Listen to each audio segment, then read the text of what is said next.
And hello again to everyone.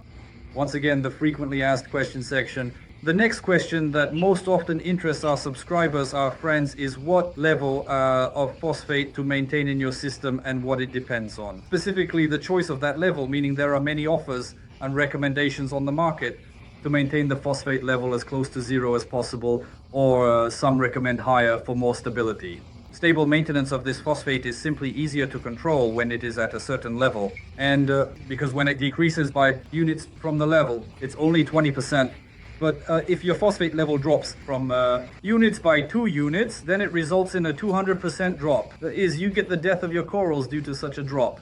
And the level for phosphate reduction by units is very easy to arrange. You can simply not feed your fish phosphate-containing food for 1 day. The phosphate level will reset in a few hours. Therefore, it's better to maintain a higher level. The next point to consider when understanding the phosphate level you need is what macroelement parameters you are maintaining. That is, carbonate hardness, magnesium, calcium. The higher your macroelements, the higher the phosphate level you need to maintain accordingly.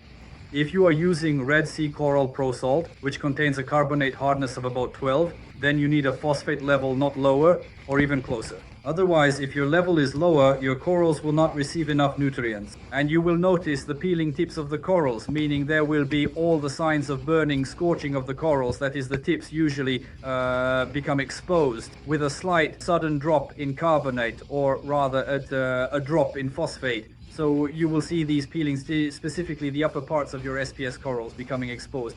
Therefore, always maintain the phosphate level higher. If the carbonate hardness in your aquarium is above 9, that is accordingly if your phosphate level is closer to, as recommended by many experts. Some companies that advocate for low nutrient content in the aquarium, then you must ensure that the carbonate hardness level does not exceed, that is, such a level. If you are closer to 9, raise the phosphate level, otherwise you will constantly face problems related to coral starvation, and there will be signs of overexposure.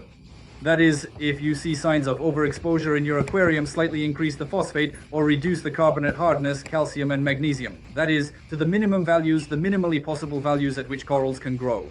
You can find this information on the internet. Goodbye, everyone.